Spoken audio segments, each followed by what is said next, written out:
अस्सलाम वालेकुम वरहमत ल्लाहि वबरकातुह। गुड़िया घर से उस वक्त चली गई थी जब वो तकरीबन 18-19 साल की थी। घंटों बाद मालूम हुआ तो माँ बाप सर थामे बैठे थे और भाई हाथों में हथियार थामे तलाश में निकल गए।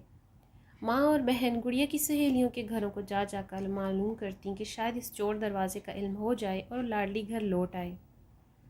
गुड़िया के घर से भागने का सुनकर करीबी सहेलियों का उनके घर वालों ने जीना हराम कर दिया कि रहती ही क्यों थी ऐसी लड़की के साथ, और करीबी रिश्तेदारों और मोहल्ले वालों ने गुड़िया के घर वालों का।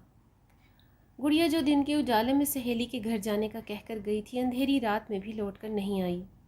बाप की हिम्मत रात का अंधेरा होते देखकर ख़त्म होती चली गई और भाइयों का गुस्सा आसमान को छूते छूते सूरज बन गया। 4 दिन में जिस कदर बदनामी हो सकती थी हुई।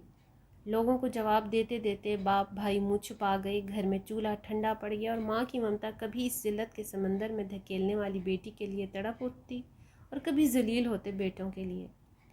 साथ ही इस सब किस्से में एक किरदार और था, गुड़िया की उससे 1 साल छोटी बहन, जिसका निकाह रिश्तेदारों के यहाँ ही हुआ था और किसी त्यौहार पर रुखसती और शादी का इरादा था, मगर अफसोस शादी ना हो सकी और तलाक हो गई। माँ तसल्ली देने की बजाय 2 थप्पड़ उसी के चेहरे पे रख कर बदनसीब कहकर रोने लगी। बाप की झुकी हुई कमर टूट गई और 5 भाइयों का इताब उस किरदार पे टूट कर गिरा। बड़े भाई ने तो हद ही कर दी, बीवी को कहा अगर मेरे यहाँ बेटी हुई तो इस घर में जगह न रहेगी, और हामला भाभी अपने मुस्तकबिल की परेशानी में भागी हुई जालिम नंद और घर में तलाक हाथ में लेकर बैठी मजलूम नंद, दोनों को ही कोसनों से नवाजती जाती और बेटे की विलादत की दुआ करती जाती। सालों पहले का ये वाक़या है जब शायद मैं छठी 7वीं क्लास में था। लोगों की ज़बान पर आज भी आ जाता है, इतने ही अफसोस के साथ जितना आपको ये सब पढ़कर महसूस हो रहा है।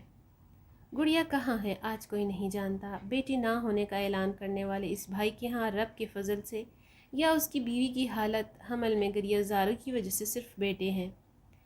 माँ बाप खामोश रहते हैं क्योंकि उनके पास बोलने को शायद अब कुछ नहीं, और वो तलाक याफ्ता बहन आज भी वही है जहाँ थी, खाली हाथ और पेशानी पे लफ्ज़ तलाक याफ्ता सजाए। शायद कोई ऐसा न था जो उसे अपनाने का ज़र्फ़ रखता। एक अमल नादानी जज्बात ये किसी भी सबब से उठाया गया हो, सबकी ज़िंदगी कैसे मुश्किल बना जाता है। उसका शायद गुड़िया को ख़ुद भी अंदाज़ा नहीं था, या शायद अंदाज़ा हो गया होगा, तभी तो ना कोई ख़बर मिली ना खैरियत। ऐसा क्या होता है कि एक लड़की पालने पोसने वाले माँ बाप को छोड़कर किसी चंद दिन के राब्ते वाले के साथ कैसे चली जाती है, कैसे वो एक दुनिया छोड़कर नई दुनिया की तलाश में निकल पड़ती है। तमाम तर समझदारी के बावजूद वो इतनी नादान कैसे हो जाती है। जवाब ढूंढा जाए तो सैकड़ों जवाब इर्द गिर्द खड़े नज़र आएंगे।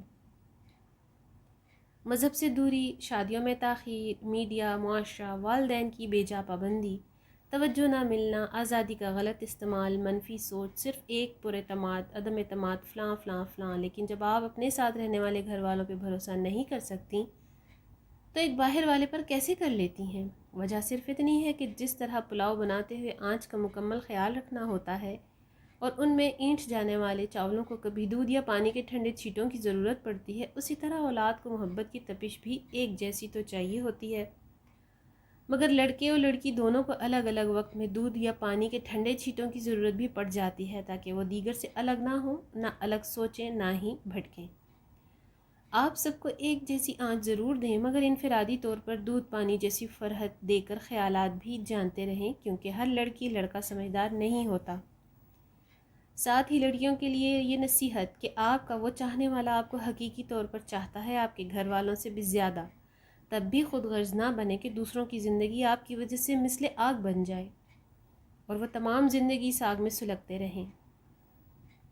भागना, घर छोड़ना मसले का हल नहीं होता। जो हल है उसे तलाश करके उस पर अमल कीजिए। बड़ों से मशवरा कीजिए। घर में ख़ुद बात नहीं कर सकते तो घर के बड़े जिन्हें बड़ा मानते हैं उनसे बात कीजिए, मगर खुदारा घरों से वालदैन के सर में खाक डालकर जाने का हरगिज़ ना सोचिए। वीडियो अच्छी लगे तो लाइक शेयर ज़रूर कीजिएगा। अगली वीडियो तक अल्लाह हाफिज़।